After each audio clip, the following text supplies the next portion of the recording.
আসসালামু আলাইকুম প্রিয় আপু ভাই আঙ্কেল আন্টিরা সবাই কেমন আছেন? আশা করি আল্লাহর রহমতে সবাই ভালো আছেন। আজকে নতুন আর একটা ভিডিও নিয়ে আসলাম। আশা করি ভালো লাগবে। ভালো লাগলে লাইক কমেন্ট শেয়ার করবেন, সাথেই থাকেন, দেখতে থাকেন। যাইতেছি বিলাসীবার বাচ্চারে বিয়া খাওয়ার জন্য। আমার জায়ের খালাতো বোনের বিয়া, তো মামাতো ভাইয়ের খালাতো বোনের সাথে বিয়া। তো আমরা বরযাত্রী হয়ে বাড়াইছি। আমাদের গাড়ি টেম্পু নিয়ে যাবো বিলাসীপাড়া। অনেকটাই মজা হবো টেম্পু গাড়ি নিয়ে মেলার পথ জার্নি।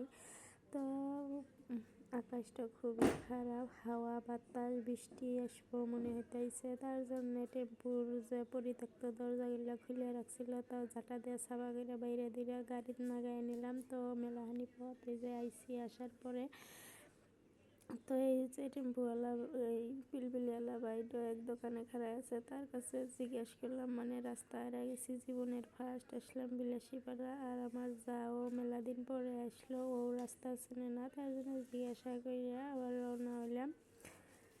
তো আড়াই জাতি বাড়াইয়া আসলাম বিয়া বাড়ি বিজয় পাইলাম। আর রাস্তাটা এত পরিমাণের খারাপ, খাল বিল পুকুরের মতো একদম খাত, মানে মনে হইতেছে গাড়িটা এই উল্টে উল্টে এরকম অবস্থা।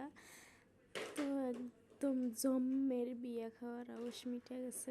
টেম্পু গাড়ি, রাস্তা খারাপ, কি আর কমু। আপনারা গেলে দেখলেন আর দেখতেছেন যে গাড়ি কত ঝাঁকাইতেছে, মানে গাড়ি লাফ দিয়ে ওই যে সামনে দেখেন কত বড় বড় খাত রাস্তা।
বিয়ে বাড়ি আসার পরে সবার হাতে পরিচয় নেওয়া হলো, দেখা সাক্ষাৎ করা হলো, কন্যার সাথে কয়েক কপি ফটো ছোটো উঠলাম, আমরা তিন যায় মিলে অল্প ভিডিও শ্যুট করে নিলাম। নেওয়ার পরে তো যেহেতু আমরা বরের গাড়ির আগে আইছি, আর চেনা বাড়ি, বরের এলো ফুবুর বাড়ি আর আমার জায়ের এলো খালার বাড়ি, মানে খালার মা তো ফুবাতো বোনের বিয়ে হইতেছে। তো এই যে আমরা কন্যার বগলে অল্প শ্যুট টুট করলাম, করার পরে খাওয়া নিয়ে খুবই এক্সাইটেড আছিলাম, যেহেতু গাড়ির মধ্যে চাহানি গুতানি খাইয়া পেটের ভাত জমাইয়া গেছে গা, তো অনেকটাই ক্ষুধার্ত আছিলাম। তো খাওয়ার জন্য তারা দেখতেছে, আর বিয়ে গাড়ি আসাও অনেকটাই দেরি আছে। তো খাওয়া নিয়ে খুবই এক্সাইটেড আছিলাম, কিন্তু খাইবার বসে একদম মন মেজাজ খুবই খারাপ, একদম বাজে খাওয়া দাওয়া, কিছু টেস্ট নাই।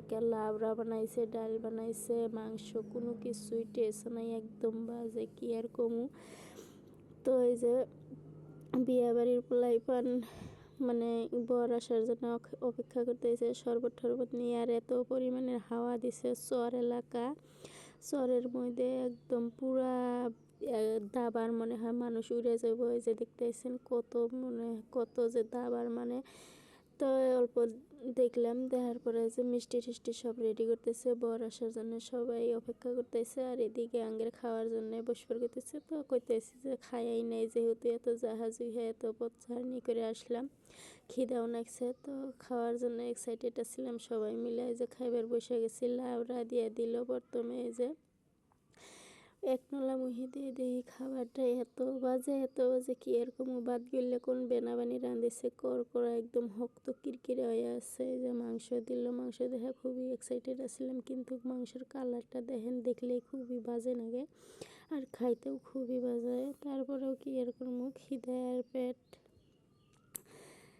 অল্প কিছু খাইলাম। খাওয়ার পরে তো খাওয়া ছেড়েই সবাই, আপনাদের ভাই, আমার বাসুর, ফারুক মারুফ, সবাই খাওয়া ছেড়ে উঠে গেছে। তো এই যে আমি নাড়াচাড়া করতেছি, যে ক্যামেরায় দেখতেছেন তরকারির কালার, একদম কালার দেখেই পেট টেট ভরে গেছে, খাওয়ার মন মজা চায় না। আর এতটা মানে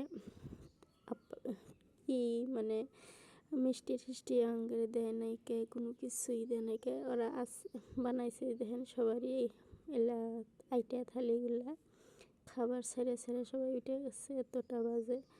খাওয়ার জন্য খুবই এক্সাইটেড আছিলাম, কিন্তু খুবই বাজে। আর এখানে খাইয়া উঠে এসে দেখি যে গেটে মিষ্টি খেলাইছে, তো টেহার বাজেট করছে 5,000, তারা 1,000 টাকা দিচ্ছে, তাই নিয়ে যোগাযোগ করতেছে পোলা, মানে তো বাড়ির থেকে গার্জেনের পক্ষ থেকে মানুষ এসে টাইনা হরাই নিয়ে গেল। খুবই মানে খারাপ একটা অবস্থা, কেসাল সৃষ্টি হয়েছে। তো আমরা এত দাবার উঠছে, আমরা বেশি দেরি করব না, মেলাপথের রাস্তা, আর টেম্পু নিয়ে গেছি তার জন্য। তো আমরা এসে পড়তেছি, আর এই যে এখানে শাড়ি ছায়া কি আনছে কন্যা পরানোর জন্য, বিয়া পরাই নাই, তার আগে আমরা থুয়ে এসে পড়ছি।